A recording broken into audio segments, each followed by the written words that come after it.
বউ চলে যায়, সন্তান চলে যায়, মা চলে যায়, বাবা চলে যায়, সন্তানাদি চলে যায়, বন্ধু চলে যায়, আত্মীয় স্বজন চলে যায়, কিন্তু জান্নাত তিনি কে? আসতে বলেন, জান্নাত তিনি কে? এই জন্য আল্লাহ তাআলা বলছেন, বান্দা বন্ধু যদি নির্বাচন করতে হয় তিনজনকে বন্ধু বানাও। কয়জনকে? আজকে আমার আলোচনার মূল সাবজেক্ট হলো বন্ধুকে আর শত্রুকে। বন্ধুকে আর শত্রুকে। শুনবেন না সবাই? আমি নির্দিষ্ট সাবজেক্ট নিয়ে কথা বলি। আমি গতকাল কথা বলেছি হালাল গ্রহণ, হারাম বর্জন। হালালকে ধরবো, হারামকে ছেড়ে দেব, এই বিষয়ে আমি কথা বলেছি। আজকে বন্ধুকে আর শত্রুকে। কারণ বন্ধুকে না চিনলে বিপদ। আমি কাকে বন্ধু বানাচ্ছি, আমি যাকে বন্ধু বানাবো সেই বন্ধুর টার্গেট হতে হবে হলো এই বন্ধু যেন আমার কিয়ামতের দিনও কাজে লাগে। আল্লাহু আকবার বলবেন না? আমি কাউকে ভালোবাসবো কার জন্য? আমি কাউকে ভালোবাসবো না কার জন্য? আমি কাউকে দেব কার জন্য? কাউকে দেব না কার জন্য? ফাকাদ ইস্তাকমালাল ঈমান। আমার নবীজি বলেছেন তার ঈমানটাই পরিপূর্ণ। তাহলে ভালোবাসতেই যদি হয় কার জন্য বাসবো? আল্লাহর জন্য। জানেন, এই পৃথিবীতে একজন ভালো বন্ধু যদি কেউ নির্বাচন করতে পারে, এই ভালো বন্ধু কিয়ামতের দিন হাশরের ময়দানেও কাজে লাগবে। সুবহানাল্লাহ বলবেন না? যখন কোনো ভালো বান্দাকে আল্লাহ রাব্বুল আলামিন জান্নাত দিয়ে দিবেন, সেই বান্দাকে যখন আল্লাহ দেখবেন বান্দা জান্নাতের দিকে চলে যায়, আল্লাহ বলবেন, বান্দারে তুই একা একা জান্নাতে যাস কেন? তোর কি বন্ধু নাই নাকি? হ্যাঁ আল্লাহ, আমার বন্ধু আছে। আজকে তোকে শুধু একা জান্নাত দেব না, তুই তোর পছন্দ মতো বন্ধুদেরকে বাছাই করে নিয়ে জান্নাতে চলে যা। গাঁজা খাওয়া বন্ধু না, ভাইবেন না এত সস্তা। ফজর নামাজের বন্ধু, এই যে বলে ফেলছে, ফজর নামাজের পার্টনার। সুদ খাওয়া বন্ধু না। সুদ তো খুলনাতে নাই, আসতে কয় আছে না? নাই। এই সময় কেউ উঠেন না, ভাববো ওটাই সুদ খায়। বসেন, কথা আছে তো, আস্তে আস্তে করে বলবো। জান্নাত পেতে হলে এত সহজ না তো। জান্নাত পেতে হলে বাইম মাসের মতো হতে হবে। বাইম মাস, বাইম মাস চেনান তো? ওর ছোট ভাইয়ের নাম কি বাইম মাসের? গুতে, গুতে মাছ। আচ্ছা যাই হোক, যে মাছই হোক, পিছলা খবর, গাঠা খুব পিছলা। ও বসবাস করে কোথায়? কাদায়। কিন্তু গায়ে কি কাদা লাগে?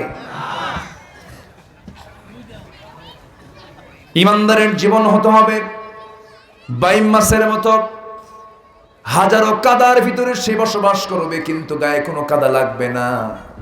সুদ স্পর্শ করবে না, জেনা স্পর্শ করবে না, শিরিক স্পর্শ করবে না, হারাম কোনো খাদ্য স্পর্শ করবে না। জান্নাত পেতে হলে ওমরের মতো ঈমান আনতে হবে, আবু বকরের মতো ঈমান আনতে হবে। আমার বন্ধুগণ, হারাম কাজে যাওয়া যাবে না। জান্নাতটা খুবই সহজ বিষয়। শুধু এই দুনিয়াতে চলতে নিয়ে শুধু বলবো, আল্লাহ আমার জানা মতে আমি কোনো হারাম কাজে যাব না, হারাম খাদ্য ভক্ষণ করব না, হারাম পথে যাব না। যে ব্যক্তি হারামকে ক্রস মেরে দিয়ে হালালকে যে ব্যক্তি টিক চিহ্ন দিয়ে দেবে, হালালকে যে বান্দা গ্রহণ করবে, আল্লাহ রাসূল বলে দিয়েছেন ওই বান্দার জন্য অনায়াসে জান্নাত জুটে যাবে। যেরকম সুবহানাল্লাহ। সম্মানিত ভাইয়েরা, অনেক কথা আছে বন্ধুকে শত্রুকে। আমার এক নাম্বার বন্ধু, সবাই বলুন তো নখটা উঁচু করে, তিনি আমার কে?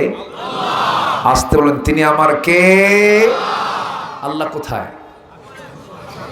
বলেন আল্লাহ কোথায়? এই দিকেও নাই, এই দিকেও নাই, নিচেও নাই। কোথায় উনি? কত উপরে যাবেন? যাবেন না?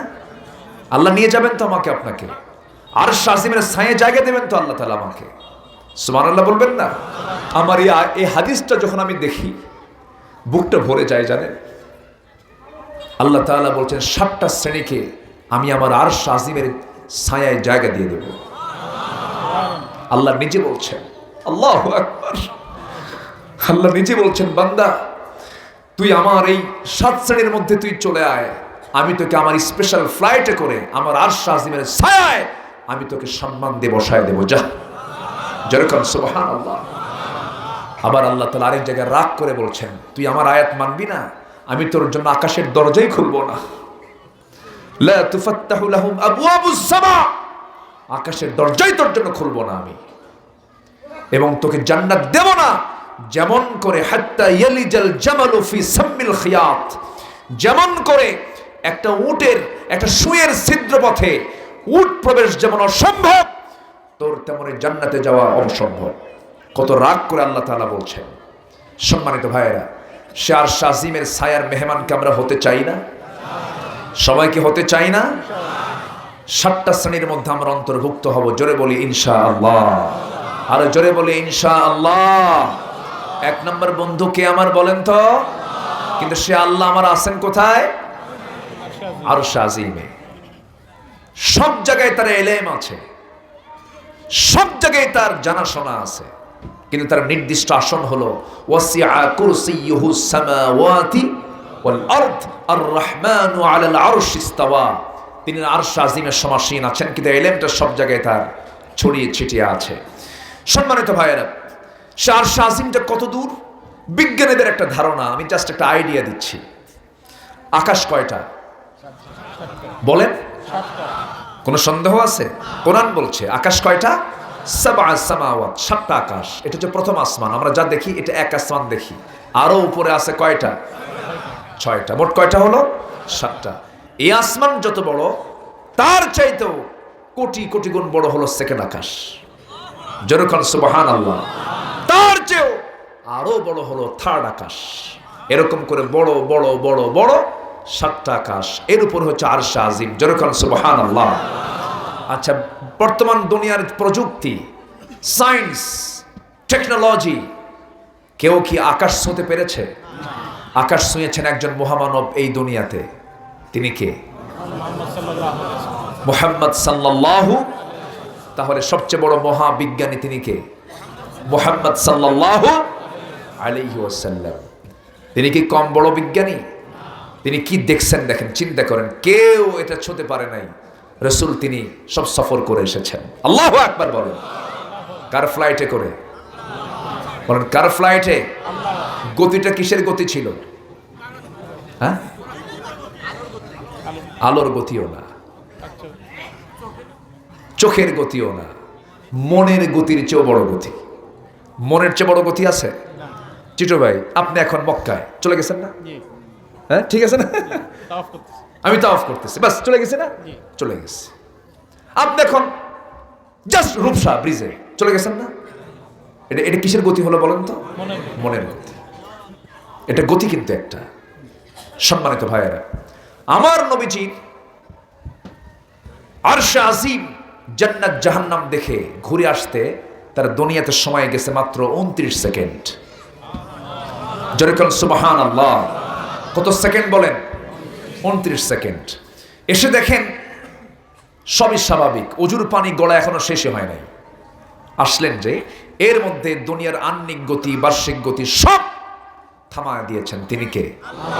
আপনি কম্পিউটারে একটা ফাংশনে ঢুকেছেন, আরেকটা ফাংশন আপনাকে যেতে হবে। ওই ফাংশনটাকে আপনি মাউস দিয়ে পুশ করে রাখলেন, প্রোগ্রামটা আপনি থেমে রাখলেন।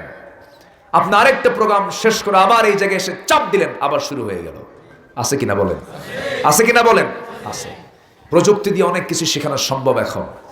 আল্লাহ তাআলা দুনিয়ার গতিটাকে কিছুক্ষণের জন্য থেমে দিয়েছেন। তার মেয়াদ হলো 29 সেকেন্ড। কত সেকেন্ড বলেন? আহ্নিক গতির মালিককে? বার্ষিক গতির মালিককে? জোয়ার ভাটার মালিককে? তিনি কি পারেন না? পারেন। আমার নবীজিকে আল্লাহ তাআলা একদম 7 আকাশ পেরিয়ে সিদরাতুল মুনতাহা পেরিয়ে আরশ আজিম পর্যন্ত পৌঁছায় দিয়েছেন। যেরকম সুবহানাল্লাহ। এখন মানুষ তো চেষ্টা করছে। এই দুনিয়ার মানুষ কি করলো? চেষ্টা করে একটু চাঁদে গেছে, চাঁদে গিয়ে ঘোরাফেরা করে আসছে। আবার দেখলো একটু মঙ্গল গ্রহে যাই। মঙ্গল গ্রহে নাকি জায়গাও কিনতেছে মানুষ। হ্যাঁ, ওখানে নাকি বাড়িঘর বানাবে। আচ্ছা, মঙ্গল গ্রহেও গেল মানুষ, পজিশন নিচ্ছে, ভালো কথা। কি মঙ্গল গ্রহ দেখলো, চাঁদ দেখলো, এখন ভাবতেছে সূর্যের কাছে তো আর যাওয়া সম্ভব না, সূর্য তো একদম শেষ করে ফেলবে। বোঝেন নাই? যেতে পারবে কাছে? সম্ভব? দুনিয়া থেকে যে সূর্য তাপ সহ্য করা কঠিন ব্যাপার, কাছে যাবেন কেমনে? এখন মানুষ যদি চিন্তা করে যে একটু তারকার দেশ দেখতে যাব। তারকা কি আরো কাছে না আরো দূরে? দূরে। চাঁদ দেখলো মানুষ, মঙ্গল গ্রহ দেখলো মানুষ। সেই মানুষ যদি বলে আমি তারকার দেশ দেখতে যাব, তারকার দেশ দেখতে যাওয়ার জন্য আমি বলছি আপনাকে, যেটা এই পৃথিবীর সবচেয়ে কাছের যে তারকা, সেই তারকার নাম হলো প্রক্সিমা সেন্ট্রাই। প্রক্সিমা সেন্ট্রাই নামক যদি কেউ তারকার দেশেও যদি কেউ যেতে চায়, এই পৃথিবী থেকে সূর্যটা 13 লক্ষ গুণ বড়। আর ওই সূর্যের চাইতে বেটেল জুইস, আড্ডা, এই সমস্ত তারকাগুলো সূর্যের চাইতে 33 কোটি গুণ বড় একটা তারকা। কত কোটি গুণ বড়? আল্লাহর কি জায়গা আছে? আজ থেকে আল্লাহর কি জায়গা আছে? একটা তারকা যা মিটিমিটি করে জোনাকির মতো দেখি, ওই তারকাটা সূর্যের চাইতে 33 কোটি গুণ বড়। চিন্তা করেন, আল্লাহ এমনি বলেন আসমান সৃষ্টিতে আর জমিন সৃষ্টিতে যারা চক্ষুওয়ালা, যারা সচেতন, আমার পরিচয় তারা এর মধ্যেই খুঁজে পাবে। যেরকম সুবহানাল্লাহ। তো ওই তারকা, যে তারকা পৃথিবীর সবচেয়ে কাছের, প্রক্সিমা সেন্ট্রাই, যদি কোনো বান্দা রওনা দিতে চায় ওই তারকার দেশ দেখবো আমি, দুনিয়ার কোনো কপ্টার বিমানে চড়ে কাম হবে না। সে যদি চেষ্টাও করে, নবযান লাগবে। বর্তমান প্রেজেন্ট ওয়ার্ল্ডের লেটেস্ট নবযান হলো অ্যাপোলো 11। অ্যাপোলো 11-এর ঘন্টার গতি হলো 39,000 কিলোমিটার। 39,000 কিলোমিটারের বেগে যদি কোনো ব্যক্তি যদি চন্দ্রকে তারকাকে দেখার নিয়তে যদি বের হয়ে যায়, ঘন্টায় 39,000 কিলোমিটার বেগে ওই তারকার দেশ প্রক্সিমা সেন্ট্রাই নামক সবচেয়ে কাছের তারকার দেশে যেতে সময় লেগে যাবে 1,15,000 বছর মাত্র। যাবেন কারা কারা? হাত তোলেন। কেমনে যাবেন? বাঁচবেন কয়দিন? যাবেন কোন দিন? 1,15,000 বছর শুধু পৃথিবীর সবচেয়ে কাছের তারকার দেশে যেতে সময় লাগবে। এখন বলেন, আরশ আজিমের ছায়া যদি আপনি যেতে চান, এরকম এই বিমান দিয়া, এই নবযান দিয়া কি যাওয়া সম্ভব? কার সাহায্য লাগবে? আসতে বলবেন না, কার সাহায্য লাগবে? আল্লাহ বলছেন, আমি তোকে আরশ আজিমের ছায়ায় জায়গা দেব। 7টা শ্রেণীর মধ্যে তোর নামটা লিখে দিয়ে আয়। আল্লাহু আকবার বলেন। আলোচনাগুলো শুনবেন না ইনশাআল্লাহ? আমার 1 নম্বর বন্ধুকে, আসতে বলবেন না, বন্ধুকে। সূরাতুল মায়েদা, একটু মিলাই দিচ্ছি। এখন আলোচনা তো করলাম, একটু মিলাই দিচ্ছি। সূরাতুল মায়েদা আয়াত নাম্বার 55 এবং 56। আমি কি আলোচনা চালাবো না শেষ করে দেব? কোনো সমস্যা নাই তো? বলি আলহামদুলিল্লাহ। এত সুন্দর মানুষ হয়, আল্লাহু আকবার। কোনো নড়াচড়া নাই, কত সুন্দর হয়ে বসে আছেন। মা বোনরা কি মাহফিল আছে? আসছে? হ্যাঁ, এর চেয়েও বেশি মায়েরা বেশি। মায়েরা বেশি না কোন জায়গায় বলেন? সব জায়গায় তো মায়েরা। মার্কেটও মেয়েরা বেশি। মার্কেটে পুরুষ বেশি না মহিলা বেশি? মহিলা বেশি। চলে যায় ঢং ঢং করে মার্কেটে। স্বামীকে বলে, তুমি কি মার্কেট বুঝো? তুমি তো কচু বুঝো। বুড়া একখান আঙ্গুল দেখায় দিয়া, ধমক একখান দিয়া, বাচ্চার বয়স 1.5 বছর, সেই বাচ্চাকে স্বামীর কোলে উঠায় দেয়া বলে, তুমি দুধ খাওয়াও।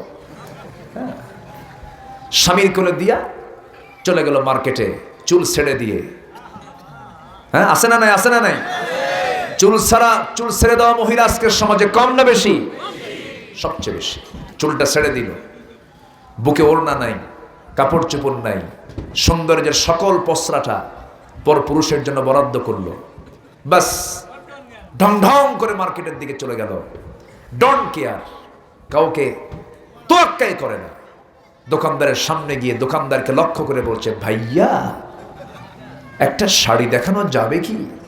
এত সুন্দর তার বাংলা উচ্চারণ, মাখরাজ সিফাত। হ্যাঁ, মানে বাংলা উচ্চারণে কোনো সমস্যা নাই। দোকানদার তো এত সুন্দর কথা শুনে, নিক্কণ সুরের আওয়াজ শুনে কি আর দোকানদার ঠিক থাকে? দোকানদার তো মহারোগে আক্রান্ত, বোঝেন নাই? হ্যাঁ, কাম সারছে। শাড়ি একখান নিজের গায়ে লটকায় দিয়া এখন বলছে, আপা এই শাড়ি কিন্তু আপনাকে দারুণ মানাবে। ওটা আরেক বদমাইশ। আছে না নাই? দেখি কাপড় বিক্রি হলো, ব্যবসা হলো না জেনা হয়ে গেল? জেনা হয়ে গেল। দোকানদারের সামনে এখন মহিলা বলছে এটার দাম কত? এই যে প্রশ্নের উপর প্রশ্ন, কথাবার্তা বলছে। মেয়েরা যখন কথা বলবে কেমন করে পরপুরুষের সঙ্গে কথা বলবে এমন বক্তব্য তো কোরআনে নাই। আসতে বলবেন না, আছে না নাই? ফায়াতমা আল্লাযীনা ফী কলবিহি মারাদুন ওয়া কুল্লা কাওলাম মারুফা। কোন পরপুরুষের সঙ্গে যখন কথা বলবে স্ট্রেট কথা বলবে, ইনিয়ে বিনিয়ে নিক্কণ সুরে কোন নারী পরপুরুষের সঙ্গে কথা বলতে পারবে না। এই হুকুমটা কে দিয়েছেন? কে দিয়েছেন? আল্লাহ দিয়েছেন। কিন্তু আজ রিসিপশন করার জন্য কিছু স্বামী আছে, বউকে আগায় দেয় বাড়িতে, যাও আমার বন্ধু আসছে ওয়েলকাম জানাও। এরকম বদমাইশ কিছু স্বামী আছে না নাই? নিজের বউকে ফেসবুকে ছবি তুলে, নিজের বইয়ের অর্ধলগ্ন লিপস্টিকওয়ালা মুখ, চুল ছেড়ে দেওয়া মুখ, বডি সম্পূর্ণ ফেসবুকে ছবি তুলে ফেসবুকে পোস্ট দিয়ে বলে, প্রিয় বন্ধুরা আসুন আমার বউটাকে জামাতের সাথে দেখি। জোরে কোন নাউজুবিল্লাহ, জোরে কোন নাউজুবিল্লাহ। এরকম বদমাইশ মার্কা কিছু স্বামী আছে না নাই? আছে না নাই? অনেক মা বোন ভালো থাকতে চান, কিন্তু কিছু পুরুষ আছে বদমাইশ, আছে না নাই? আছে। বউটা আমার যদি বেপর্দা হয় দায়ুস খেতাব পাবেন আপনি। আপনার মেয়েটা যদি পর্দাশীলা না হয় আপনার দায়ুস, আপনাকে জাহান্নাম যেতে হবে। এই জন্য সবার বাড়িতে মা বোন তাদের পর্দার ভিতরে রাখার দায়িত্ব প্রতিটা পুরুষের আছে না নাই? আসতে বলবেন না, আছে না নাই? পৃথিবীতে যত দামি জিনিস সবকিছু পর্দার ভিতরে থাকে। মুক্তা থাকে কিসের পেটে? ঝিনুকের পেটে। ঝিনুক থাকে সমুদ্রের তলদেশে। যত দামি জিনিস সব সিক্রেট, পর্দার মধ্যে থাকে। তেমনি পৃথিবীতে যত দামি জিনিস আছে এর মধ্যে সবচেয়ে দামি হলো আমার মা। আমার কি মা? সেই মাকে আজকে ওই ইউরোপ আমেরিকা উলঙ্গ করে রাস্তায় বের করে দিয়েছে। মুসলমান আজকে তাদের সংস্কৃতি লালন করছে। নাউজুবিল্লাহ বলবেন না? যেরকম নাউজুবিল্লাহ। আমার মার সম্মান, আমার মার সম্মান মর্যাদা কে দিয়েছেন? আল্লাহ দিয়েছেন। এই জন্য মা আজকের মাহফিলে যারা আসছেন আপনার মডেল হবেন আসিয়ার মতো নারী, আপনার মডেল হবেন আম্মা জান আয়েশার মতো নারী। আপনার বাড়িতে কোনো ইন্ডিয়ান সিরিয়াল চলতে পারে না। আসতে বলবেন না, জোরে বলুন ঠিক কিনা? ইন্ডিয়ার সংস্কৃতির সাথে, নাটক সিনেমার সাথে আমাদের ইমানের কোনো সম্পর্ক নাই। ওগুলো দেখতে যাবেন না। আমি কি শেষ করে দেব নাকি? ওখানে যায় কেন? ও মাদ্রাসার ছাত্ররা, ওদেরকে রাখা যাবে না। ওই যে শিক্ষক উঠছে, শিক্ষক যদি একবার সিগন্যাল দেয় কিয়ামত হয়ে যাবে, কারো কথা শুনবে না। ওরা চলে যাচ্ছে, কারণ শেষ রাতে উঠবে এই কোরআনের পাখিগুলো সুন্দর করে কোরআন তেলাওয়াত করবে। আলহামদুলিল্লাহ বলবেন না? দেখেন শিক্ষক যাচ্ছে সাথে, ছাত্র যেতে প্রস্তুত। আল্লাহ তুমি তাদেরকে কবুল করো, জোরে বলি আল্লাহুম্মা আমিন। সম্মানিত ভাইয়া, এটা হচ্ছে মাদ্রাসার আদব। শিক্ষক সিগন্যাল দিছে, চলে গেল। কলেজে কি এই পরিবেশ আছে? কলেজে কি ছাত্র শিক্ষককে দেখে ভয় পায় না? শিক্ষক ছাত্রকে দেখে ভয় পায়। স্যার ঢুকে গেছে, মানে স্যারের রুমে ঢুকছে ছাত্র, স্যার ভাইস চ্যান্সেলর দাঁড়া বলে, বাবা কি চাও? যা চাও তাই দেবো বাবা। পিস্তল বের করো না, কি কথা বলছেন না? টিকটিকি বের করো না। তাহলে এই হচ্ছে ইউনিভার্সিটির চিত্র। আর মাদ্রাসার চিত্র হলো শিক্ষক শুধু একটা চোখ রাঙ্গানি দেবে, ছাত্র থরথর করে কাঁপবে। এ আদব শিখিয়েছে কে? এ আদব শিখিয়েছে কি? কোরআন শিখিয়েছে। আমরা কোরআনওয়ালা হব, জোরে বলি ইনশাআল্লাহ। মা কোরআন দিয়ে দিন শুরু করবেন। আপনাদের ব্যাপারে কথা আছে, আস্তে আস্তে করে বলছি। আমাদের বন্ধু হবে মোট 3 জন। আমাদের বন্ধু হবে মোট কয়জন? 1 নাম্বার কে? তিনি কোথায় আছেন? আরশ আজিমের সে আরশের ছায়ার নিচে যেতে হলে সাহায্য লাগবে কার? কার সাহায্য লাগবে? সবার আগে বন্ধুত্ব তৈরি করবো আমরা কার সাথে? নামাজ বাদ দিয়া? নামাজ বাদে না নামাজ সহ? নামাজ দিয়ে। সবাই কি নামাজ পড়তে রাজি আছি না ইনশাআল্লাহ? 1 ওয়াক্ত না 5 ওয়াক্ত? সময় না অসময়ে? বুঝে না না বুঝে? জেনে না না জেনে? তাড়াতাড়ি না আস্তে আস্তে? আস্তে আস্তে। গত রমজানে আমি মদিনায় নামাজে দাঁড়াইছি কিয়ামুল লাইলে। আপনি তো যান মাঝে মাঝে, এই জন্য বলতেছি। তো এবারও যাবো ইনশাআল্লাহ, নিয়ত আছে, কিছু দাওয়াত আছে, যাব ইনশাআল্লাহ। ইনশাআল্লাহ বলি। প্রথমে প্ল্যান করেছি এবার একটু ফেরাউনের দেশে যাব। বুঝেন না? মিসর। মিসর শব্দটা কোরআনেও আসছে, মিসর। তো সেখান থেকে প্ল্যান আছে। আবার বাই রোডে মক্কায় ঢুকবো ইনশাআল্লাহ। তো মদিনায় নামাজ পড়তেছি গত রমজানে রাত 3টার দিকে, 2:30টার দিকে। ওখানে একজন বুড়ো ইমাম আছেন, বুড়া ইমাম, 90 বছর বয়স। উনি নামাজ শুরু করলেন, 2 রাকাত নফল নামাজ। শেষ হতে সময় লেগেছে মাত্র 39 মিনিট। কেউ তো আলহামদুলিল্লাহ কইলেন না। আমার দেশের কোন ইমাম যদি কোন নামাজ 2 রাকাত পড়তে নিয়ে যদি 30 মিনিট লাগায়, নামাজও শেষ, দেখেন কি কয়, চাকরিও শেষ। হ্যাঁ, আমার দেশের রুকু সেজদা মনে হয়, রুকু সেজদার দৃশ্য দেখলে মনে হয় কি জানেন, বাড়িতে বউ মরে গেছে। আছে না, এরকম আছে না? রুকুতে যা ভাবে খামাখাই পারা যখন আসছেই তো ওঠার কি দরকার, রুকু ওখান থেকে আরেকটা মেরে দিই, সেজদা আরেকটা মেরে দিই, আছে না নাই? এটা ঠিক না। আমরা নামাজ যখন পড়বো, আল্লাহর কাছে সবচেয়ে প্রিয় নামাজ হলো যে বান্দা আল্লাহকে সামনে রেখে নামাজটা পড়ে। যেরকম সুবহানাল্লাহ।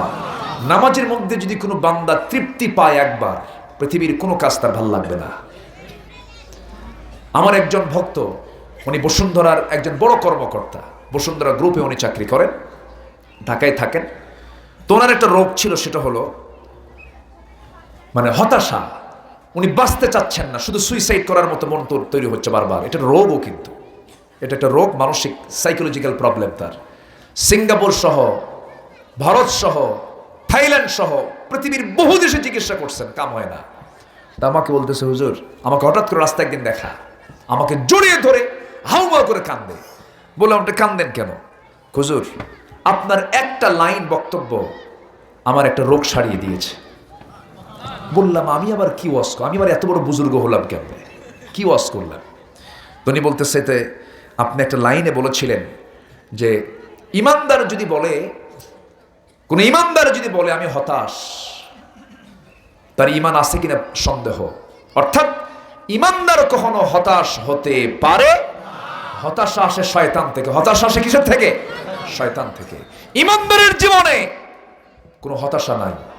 সে জেলখানায় থাকুক, না খেয়ে থাকুক, বন্দি জীবনে থাকুক, কষ্টে থাকুক, দুঃখে থাকুক, আনন্দে থাকুক, বউ থাকুক, বউ না থাকুক, ব্যবসা থাকুক, ব্যবসা না থাকুক, টাকা থাকুক, টাকা না থাকুক, তার কোনো হতাশা আসবে না। সে বলবে আলহামদুলিল্লাহ, ভালো আছে। আল্লাহু আকবার বলেন। হুজুর, আপনার এই বক্তব্য, আমি ভালো হয়ে গেছি, আমার কোনো অসুস্থতা নাই, আর আমি সুস্থ হয়ে গেছি। সম্মানিত ভাইয়েরা, হতাশ তো তারাই হয় যাদের মধ্যে ইমানের ঘাটতি আছে, ঠিক কিনা বলেন? দেখতে দেখতে 2 ঘন্টার সময় যে কেমন করে চলে যাচ্ছে আমি নিজেও তো টের পাইলাম না। আমি যতটুকু বলেছি আমরা বলে ফেলি আলহামদুলিল্লাহ, জোরে বলি আলহামদুলিল্লাহ। আমাদের বন্ধু কয়জন? 1 নাম্বার কে? আরো জোরে, 1 নাম্বার কে? নাম্বার 2 হচ্ছেন মুহাম্মদ সাল্লাল্লাহু, মুহাম্মদ সাল্লাল্লাহু। আমাদের শত্রু জানার দরকার আছে না নাই? 1 নাম্বার শত্রুকে ইবলিস। কি ফুলতলা চেনে? গিলাতলা চেনে? সব তলাই চেনে, ওর কোনো তলা বাদ নাই, সব তলায় যায়। ও যায় নাই কোথায়? আমার বাপ আদম হাওয়া ছিলেন জান্নাতের মধ্যে, দেখেন কি পেঁচটা লাগাইছে, ওখানে যায়। ফাওয়াসওয়াসা লাহুমা, দুজনকে ওয়াসওয়াসা দিয়া একদম নিষিদ্ধ বৃক্ষের দিকে নিয়ে চলে গেছে শয়তান। একদিন আল্লাহর পয়গম্বর মুসা আলাইহিস সালামের সামনে শয়তান দাঁড়ায় আছে। জিবরাইল দেখে বলেন, এই শয়তান, তোর হুঁশ নাই? এটা নবী না? নবীর কাছে আসা লাগে? শয়তান কয়, জিবরাইল, জান্নাতের মধ্যে আদম হাওয়াকে দিয়ে ওয়াসওয়াসা দিয়ে আসলাম, এ তো দুনিয়ায় আছে, এ তো সহজ ব্যাপার। আর শয়তান কি ফুলতলা চেনে না? গিলাতলা চেনে না? চেনে।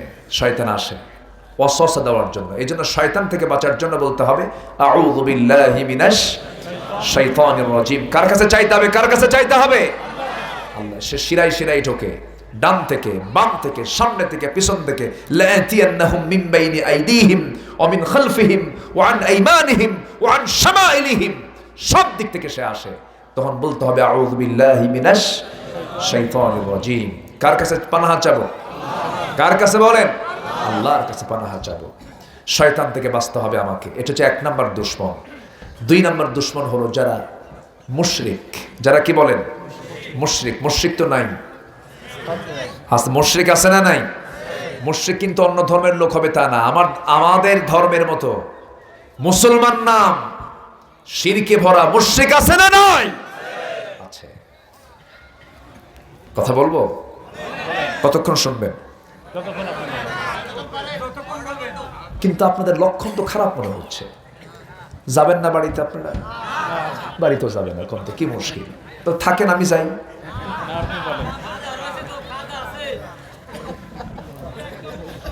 খুব সুন্দর, বলি আলহামদুলিল্লাহ, জোরে বলি আলহামদুলিল্লাহ।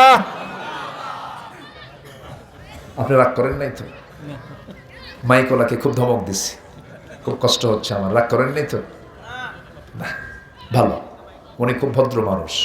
আমি এরকম লোক খুব কম পাই, মানে মাইকোলার মুখে দাড়ি থাকে এরকম সংখ্যা খুব কম। আলহামদুলিল্লাহ, আলহামদুলিল্লাহ বলেন। অনেক মাইকোলাকে বলে তুমি কি ফজর পড়ছো? হুজুর না তো। কে বেশি ওয়াজ শোনে? কে হুজুর আমি। বুঝলেন? তাহলে ওয়াজ শোনে, নামাজ পড়ে না। কিন্তু আমি ওনাকে খুব ভালো দেখলাম, বলি আলহামদুলিল্লাহ। সম্মানিত ভাইয়েরা, শত্রু হলো শয়তান, শত্রু হলো মুশরিক। সম্মানিত ভাইয়েরা, শত্রু আমরা চিনলাম মুশরিককে, শয়তানকে। কাফের কি বন্ধু না শত্রু? বলেন, কাফের কি বন্ধু না শত্রু? শত্রু। তাহলে কাফের শত্রু, মুনাফিক শত্রু, মুশরিক শত্রু, ফাসিক শত্রু, জালিম শত্রু, এদেরকে বন্ধু মনে করা যাবে। আর বন্ধু হচ্ছেন এক নম্বর কে? আর 2 নম্বর হচ্ছেন মুহাম্মদ সাল্লাল্লাহু